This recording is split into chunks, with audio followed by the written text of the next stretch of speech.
So hello बच्चों, कैसे हो सब? ओके, सब खुश। आज हम जो अपना टॉपिक करने जा रहे हैं वो है some numerical based on the equations of motion. Okay, तो पहले तो हमें पता होना चाहिए कि इक्वेशन ऑफ मोशन कौन कौन सी हैं। फर्स्ट इक्वेशन ऑफ मोशन कौन सी है? This is equal to v is equal to u plus at। Okay, अब इस इक्वेशन के अंदर जो वेरिएबल्स आपके यूज हुए हैं, जिनको हम बोलते हैं फिजिकल क्वांटिटीज, जिनको हम बोलेंगे फिजिकल क्वांटिटीज, उन फिजिकल क्वांटिटीज का आपको मतलब पता होना चाहिए अप्लाई करने से पहले। तो यहाँ पर जो v है बॉडी की फाइनल वेलोसिटी है, v is the final velocity of the body. Okay, u is the initial velocity of the body.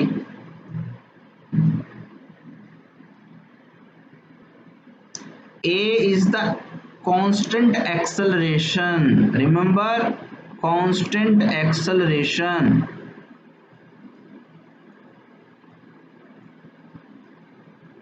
अच्छा, एक्सेलरेशन तो याद है ना?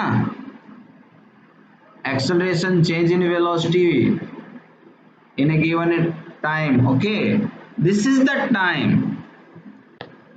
अच्छा, ये कौन सा टाइम है, ये चीज का हमें थोड़ा पहले मालूम रहना चाहिए, तभी हम इस इक्वेशन को अप्लाई कर पाएंगे।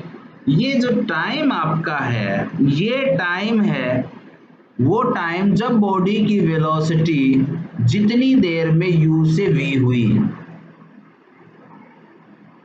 ओके, एक बॉडी है, जब आपने उस बॉडी को ऑब्जर्व करना स्टार्ट किया, तो जब ऑब्जर्व आपने स्टार्ट किया तो उसकी वेलोसिटी थी u, यानी वो इनिशियल वेलोसिटी थी। इनिशियल वेलोसिटी का मतलब होता है जब टाइम आपका जीरो है। जीरो टाइम का मतलब होता है जब आपने अपने घड़ी की स्टॉप वॉच को स्टार्ट किया, ऑन किया। ओके, और ये जो आपकी v है, ये जो v है आपकी, ये फाइनल वेलोसिटी कितने टाइम के बाद? इस t टाइम के बाद, जब आपने अपनी स्टॉप वॉच को बंद किया ये देखने के लिए कि उस बॉडी की अब वेलोसिटी कितनी है इतने टाइम के बाद। ओके, और जब ये सब कुछ हो रहा था, यानी जब बॉडी ने u से v तक की जो वेलोसिटी कवर की है, तो इस केस में बॉडी ने कुछ डिस्टेंस भी कवर किया होगा। Okay, this distance is known as s, और इसको हम अपने फिजिक्स की टर्म्स में डिस्प्लेसमेंट बोलेंगे। डिस्प्लेसमेंट। ओके, s जो है वो डिस्प्लेसमेंट होती है। तो जितनी भी आपकी इक्वेशन ऑफ मोशन रहेंगी उनके अंदर आपके पास मैक्सिमम सभी इक्वेशंस को मिला के 5 वेरिएबल आपके बनते हैं। ठीक है, एक v फाइनल वेलोसिटी, दूसरा u इनिशियल वेलोसिटी, तीसरा a constant acceleration, and fourth is time. Okay, and the fifth one is displacement. ठीक है, किसी भी इक्वेशन के अंदर इन 5 में से 4 वेरिएबल्स का यूज होता है। ठीक है, और उन 4 वेरिएबल्स में से 3 वेरिएबल आपको गिवन होंगे और फोर्थ वेरिएबल आपको निकालना होगा। तो यूज करने से पहले आपको क्वेश्चन को ध्यान से पढ़ना है और ये देखना है कि कौन कौन से 3 वेरिएबल आपको दिए गए हैं और फोर्थ वेरिएबल कौन सा निकालना है, उसी के अकॉर्डिंग आपको इक्वेशन लगानी पड़ेगी। ओके, जैसे कि मेरे पास अभी ये फर्स्ट इक्वेशन ऑफ मोशन है जिसको वेलोसिटी टाइम रिलेशन भी बोलते हैं। ठीक है, इनमें से अगर आपको कोई भी 3 वेरिएबल गिवन हो, या तो v u a गिवन हो, तो आप t कैलकुलेट कर सकते हैं। ठीक है, या आपके पास u a t गिवन हो तो आप v कैलकुलेट कर सकते हैं। ठीक है, या आपके पास u v t गिवन हो तो आप एक्सेलरेशन कैलकुलेट कर सकते हैं। ऑल्सो अगर आपके पास ए टी वी गिवन है तो आप यू भी कैलकुलेट कर सकते हैं। तो फर्स्ट थिंग, सबसे पहले न्यूमेरिकल्स में क्या रहता है, आपको सबसे पहले फॉर्मूला याद करना है। तो अपने पास जो 3 इक्वेशंस ऑफ मोशन है, उन 3 इक्वेशंस ऑफ मोशन का आपको पहले फॉर्मूला पता होना चाहिए, और फिर उस फॉर्मूले के अंदर जितने भी आपके फिजिकल क्वांटिटीज यानी वेरिएबल्स जो भी यूज हो रहे हैं उनका आपको मतलब पता होना चाहिए, तभी आप उस इक्वेशन को यूज कर पाएंगे। ठीक है। आपकी जो सेकंड इक्वेशन ऑफ मोशन है वो है S is equal to u t plus half a t square. ठीक है, u t plus half a t square. And जो थर्ड इक्वेशन है आपकी वो है v square minus u square is equal to 2as। Okay, अब इन तीनों इक्वेशंस को ध्यान से देखो। तीनों ही इक्वेशंस के अंदर आपको 4 वेरिएबल मिलेंगे। ठीक है, इस इक्वेशन के अंदर अगर मैं देखूं तो कौन कौन से 4 वेरिएबल हैं, v u a t। ठीक है, अगर मैं दूसरी इक्वेशन के अंदर देखूंगा तो कितने वेरिएबल हैं, s u t a। Okay, और ये थर्ड वन के अंदर अगर मैं देखूंगा तो इसके अंदर भी कितने वेरिएबल हैं, v u a and fourth one कौन सा, बोलो, s। तो 4 वेरिएबल हैं। अब तीनों ही इक्वेशन के अंदर 4 वेरिएबल हैं, तो हमारा जो क्वेश्चन होगा उस क्वेश्चन के अंदर मेनली आपको 3 वेरिएबल गिवन होंगे और फोर्थ आपको निकालना पड़ेगा। तो इन तीनों इक्वेशंस में से ये देख लीजिए आपको कौन कौन से वेरिएबल दिए गए हैं और फोर्थ वेरिएबल निकालने के लिए आपको कौन सी इक्वेशन का यूज करना पड़ेगा। ओके, समझ गए। 3 equation of motion, v is equal to u plus at, s is equal to ut plus half at square, and the third one is v square minus u square is equal to 2as. Now are you ready? Are you ready for the solution of the numericals? Okay, I think you are ready. तो मैं आपको एक अब numerical solve करके दिखाता हूं। तो सबसे पहले हम बहुत सिंपल न्यूमेरिकल से स्टार्ट करते हैं। तो न्यूमेरिकल क्या है आपका, देखो, a train accelerates from this one 36 kilometre per hour to 54 kilometre per hour in 10 seconds. अच्छा, पहले तो आपको ये देखना पड़ेगा कि आपके पास गिवन क्या है। एक ट्रेन एक्सेलरेट करते 36 किलोमीटर पर आवर से वो पहुंच जाते 54 किलोमीटर पर आवर के ऊपर, 10 सेकंड का टाइम लेती है। अच्छा, किलोमीटर पर आवर ये किसकी यूनिट होती है, इससे आपको पता चलेगा कि व्हाट इज गिवन।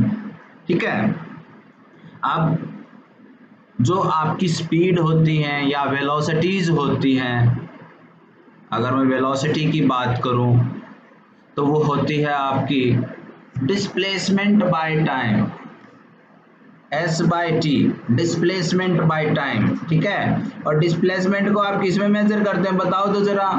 डिस्प्लेसमेंट होता क्या है, एक टाइप का डिस्टेंस है, उसको मीटर में आप मेजर करेंगे, टाइम को सेकंड में मेजर करेंगे। ठीक है, और मीटर की तो दूसरा जो आपका होता है हायर यूनिट वो किलोमीटर भी है, मतलब किलोमीटर, मीटर, फुट, ये सभी तो एक डिस्टेंस ही है। तो अगर मैं इसको किलोमीटर लिख दूं, सेकंड क्या टाइम है, और टाइम तो आपका मिनट में भी हो सकता है, आवर में भी, घंटे में भी हो सकता है। तो ये अगर मैं आवर लिख दूं तो ये किलोमीटर पर आवर क्या बन गई? This kilometre per our is another unit for velocity. ठीक है ना? तो अब देखिए इसमें आपको दे रखा है एक तो 36 किलोमीटर पर आवर, दे रखा है आपको 54 किलोमीटर पर आवर 10 सेकंड में। तो आप इसको आंसर कैसे करेंगे? आंसर के लिए पहले, सबसे पहले क्या करना पड़ता है आपको? गिवन थिंग्स लिखनी पड़ती है। गिवन थिंग्स आपके पास दिया क्या क्या गया है? अभी क्या दिया गया है देखो, फिर से पढ़ो एक बार। A train accelerates from 36 kilometre per hour to 54 kilometre per hour in 10 seconds. यानी स्टार्टिंग में जब आपने टाइम स्टार्ट किया तो उसकी स्पीड या वेलोसिटी कितनी थी? 36 किलोमीटर पर आवर, और 10 सेकंड के बाद उसकी वेलोसिटी कितनी हो गई? 54 किलोमीटर पर आवर। ठीक है, कितने टाइम में? 10 सेकेंड्स का टाइम लिया है। ठीक है, तो 10 सेकेंड्स पहले 36 थी जब आपने टाइम स्टार्ट किया, यानी आपने अपनी स्टॉप वॉच को स्टार्ट किया, और जब आपने स्टॉप वॉच को बंद किया 10 सेकेंड के बाद तो उसकी स्पीड कितनी हो चुकी थी? 54 किलोमीटर पर आवर। यानी आपको दिया क्या है? इनिशियल और फाइनल वेलोसिटी दी गई है। ठीक है, और इनिशियल वेलोसिटी को कैसे लिखते हो? u, initial velocity is u, that is 36 kilometre per our, और फाइनल वेलोसिटी को क्या लिखते हो? v, और ये कितनी हो गई? 54 किलोमीटर पर आवर, और टाइम क्या हो गया? 10 सेकेंड्स। टाइम क्या हो गया? 10 सेकेंड्स। अब इसमें एक प्रॉब्लम है, इस क्वेश्चन को एज इट इज आप इसको यूज नहीं कर पाएंगे किसी भी अपनी इक्वेशन में, बिकॉज टाइम तो आपको यहां पर दे रखा है। देखो यहां पर जो टाइम दे रखा है वो सेकंड्स में दे रखा है, और जो वेलोसिटीज के अंदर जो टाइम दे रखा है वो आवर में दे रखा है। देखो, तो एक इक्वेशन में अगर इन तीनों को आपको यूज करना है तो टाइम और डिस्टेंस सबकी जो यूनिट है वो सेम रहनी चाहिए। इसका मतलब अब जो आपको इनिशियल और फाइनल वेलोसिटीज आपको दे रखी हैं इनको भी आपको पर सेकंड में कन्वर्ट करना पड़ेगा, ये जरूरी चीज है। ठीक है, तो इसको करने के लिए आप क्या करेंगे? किलोमीटर पर आवर को मीटर पर सेकंड में कन्वर्ट करना है। कैसे कर पाएंगे? देखो, अगर मैं कहूं 1 किलोमीटर पर आवर आपको दिया है तो बताइए कितने मीटर पर सेकंड होंगे? तो 1 किलोमीटर को पहले मीटर में कन्वर्ट करो, 1000 होता है। 1 kilometre is equal to 1000 metre. Hour को सेकंड्स में कन्वर्ट करो, 1 आवर कितना होता है? 3600 सेकेंड्स। ओके, इसको सॉल्व कर लो, 2 जीरो से 2 जीरो आपकी कैंसिल हो गई, तो ये आ गया आपका 10/36, और यूनिट क्या बची देखो तो जरा? Metre per second. Metre per second, इसको फिर से सॉल्व कर लो। ठीक है, तो कहां से कैसे करोगे सॉल्व?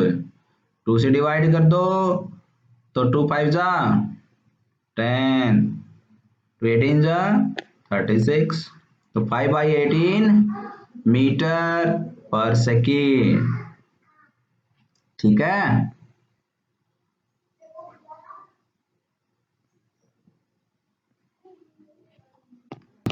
तो ये तो 1 किलोमीटर पर आवर की वैल्यू नहीं हो गई क्या?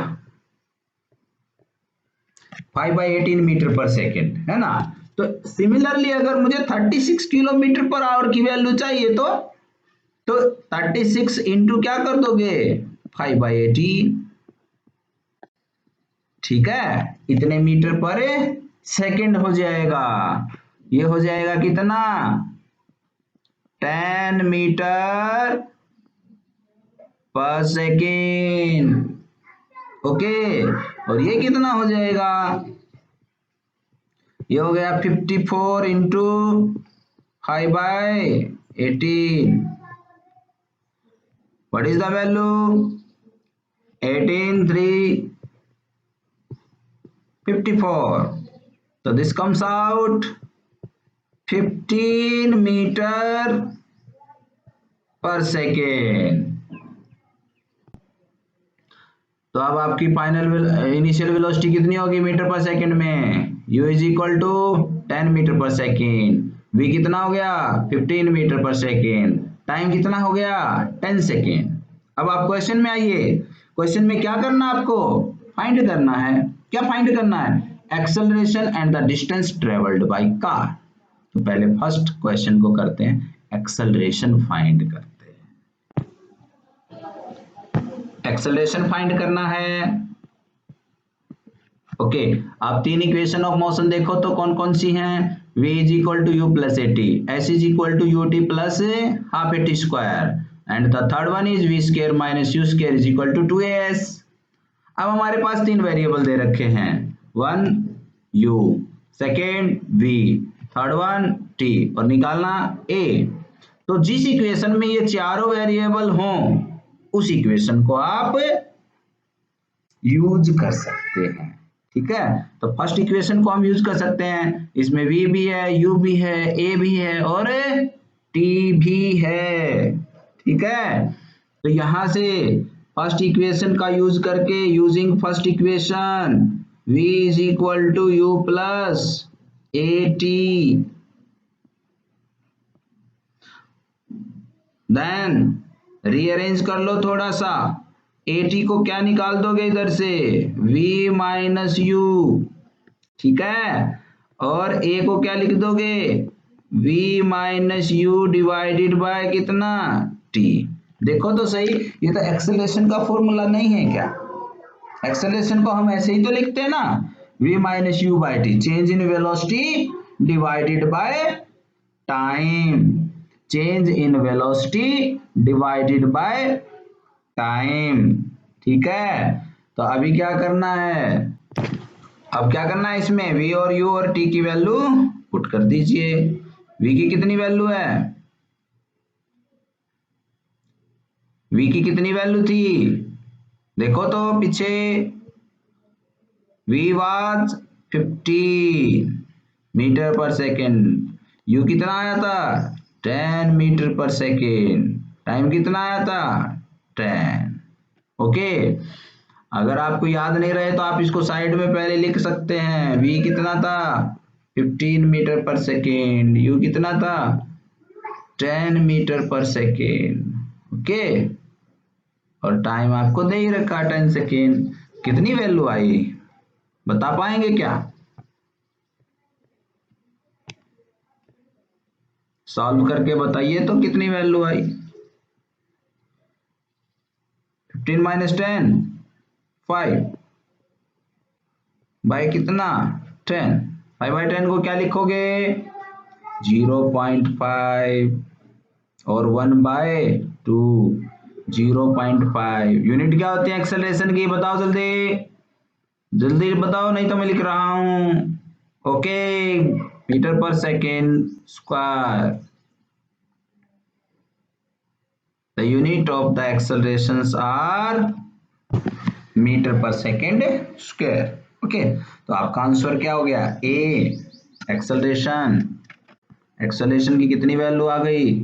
0.5 मीटर पर सेकेंड स्क्वायर. ठीक है, याद रख लो यूनिट्स को, मीटर पर सेकेंड स्क्वायर.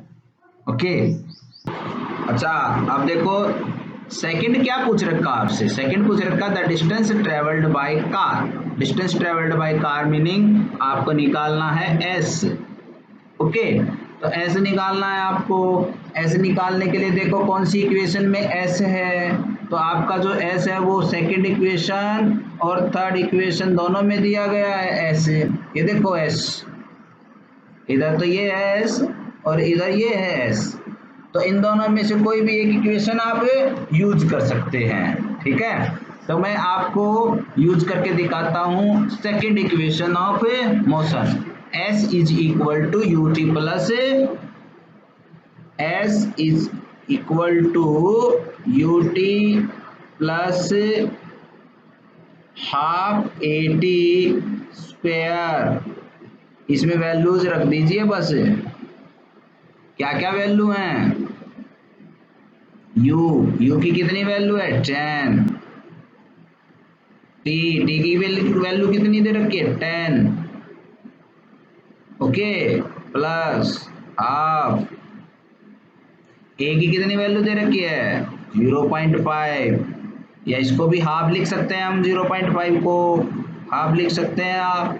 और टी की वैल्यू कितनी दे रखी है? 10, तो ये 10 स्क्वायर हो गया। ठीक है, सॉल्व कर लो।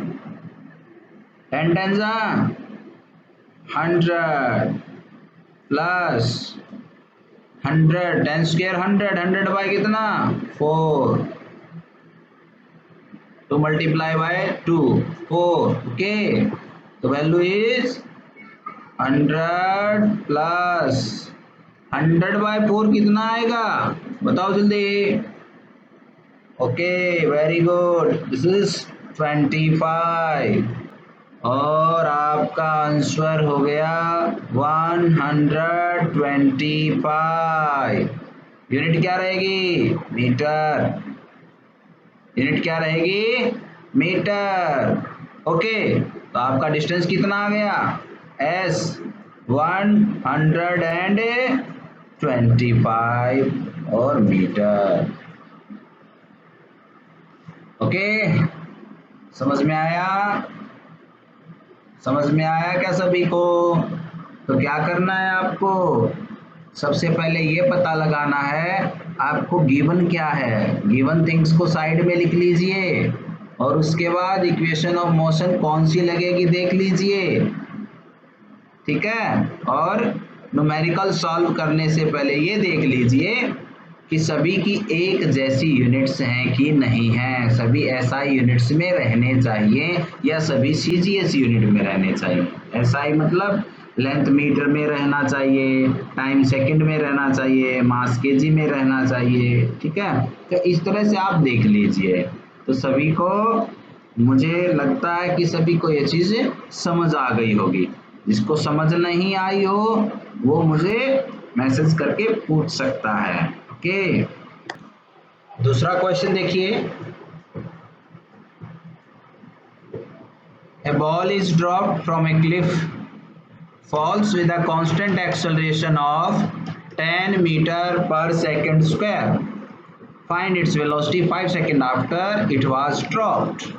ठीक है, कैसे सॉल्यूशन करेंगे? समझ आया क्या? एक किसी टावर से, पहाड़ी से, चोटी से, मतलब एक बॉल को ड्रॉप कर दिया है और वो जो बॉल को ड्रॉप किया तो उसका जो एक्सेलरेशन और 10 metre per second square constant है, वो डाउनवर्ड आ रही है। आपको पता है कि ग्रेविटेशनल फोर्स की वजह से बॉडी अर्थ की तरफ ही आती है और उसका एक्सेलरेशन भी कांस्टेंट होता है। ठीक है, यहाँ पर जो आपको दे रखा है वो एक्सेलरेशन आपको दिया हुआ है। कितना दिया है? 10 metre per second square acceleration आपको दिया है। आपको और क्या दिया गया है? टाइम। कितना? 5 सेकेंड। एक चीज और दी गई है, क्वेश्चन को ध्यान से पढ़ो। एक चीज और भी दी गई है, a ball is dropped from a cliff, है ना। ड्रॉप, जब आप किसी बॉल को ड्रॉप करते हैं यानी आप उस बॉल को वहां पर पहले पकड़े हुए थे और आपने बस उसको छोड़ा है। ठीक है, जब आप उसको सिर्फ छोड़ते हैं तो उसकी इनिशियल वेलोसिटी कितनी थी? स्टार्टिंग में 0 मीटर पर सेकेंड ड्रॉप किया। तब देखो, जब आपके हाथ में थे तो उस बॉल की स्पीड 0 थी। जैसे ही आपने उसको छोड़ दिया, ये देखिए, एक मैं क्लिप बना देता हूँ। ओके, ऐसे ऐसे आप यहाँ पर हैं और आप इस बॉल को छोड़ देते हैं, नीचे आते हैं बॉल। ठीक है, जब बॉल यहाँ पर थी, टॉप के ऊपर थी हियर, तो उसकी इनिशियल वेलोसिटी थी 0, you was 0 at this place. ठीक है, और अब ग्राउंड पे आएगी है, तो अब ये कह रहा है कि जब आपने इसको छोड़ा तो उसके 5 सेकंड के बाद बताइए उसकी स्पीड कितनी थी। 5 सेकंड का बाद ये हो सकता है कि वो 5 सेकंड के बाद कहीं बीच में हो सकती है, ठीक है, कहीं भी हो सकती है। हमें तो उसकी वेलोसिटी उस पॉइंट के ऊपर बतानी है, ठीक है। तो कैसे, कौन सी इक्वेशन का यूज करोगे, आपको बताना है वेलोसिटी आफ्टर 5 सेकेंड, यानी आपको बतानी है 5 सेकेंड के बाद की फाइनल वेलोसिटी। तो ए दे रखा है, यू दे रखा है, टी दे रखा है, we can use the first equation of motion, very simple. तो इसके लिए क्या करोगे, v is equal to u plus a t, है ना। u कितना है देखो तो 0 प्लस a कितना है 10, t कितना है 5, कितना आ गया 50 ना, 50 मीटर पर सेकेंड, क्योंकि वेलोसिटी की यूनिट क्या रहेंगी, मीटर पर सेकेंड। अच्छा, इस क्वेश्चन में आपने यूनिट्स को चेंज बिल्कुल नहीं किया। क्यों नहीं यूनिट्स को चेंज किया, क्योंकि एक्सेलरेशन भी मीटर पर सेकंड में दिया है, मीटर और सेकंड में, टाइम भी सेकंड के अंदर दिया है, ओके। तो इसमें हमें चेंज करने की कोई जरूरत नहीं है। यू को भी हम मीटर पर सेकंड में 0 मान लें, क्योंकि वो तो 0 है। अब उसको 0 किलोमीटर पर आवर मानो, मीटर पर सेकंड मानो, उससे तो कोई फर्क पड़ता नहीं है, क्योंकि इसका मैग्नीट्यूड कितना है 0, ठीक है। तो इस तरह से आप इक्वेशंस ऑफ मोशन का यूज कर सकते हैं। इट्स वेरी सिंपल, क्योंकि आपके क्वेश्चन में ये मैंडेटरी, मतलब ये पक्का है कि 3 वेरिएबल कहीं ना कहीं आपको दिए मिलेंगे, सिर्फ आपको ढूंढना है क्वेश्चन को। तो क्वेश्चन को आपको जब तक पूरा क्लियर नहीं हो जाता बार बार पढ़ेंगे, बार बार पढ़ेंगे और गिवन थिंग्स को साइड में लिख लेंगे। इसके बाद जो निकालना है वो देखेंगे कि तीनों इक्वेशंस में से कौन सी इक्वेशन आपकी यूज हो रही है, ठीक है। Okay, good, thank you.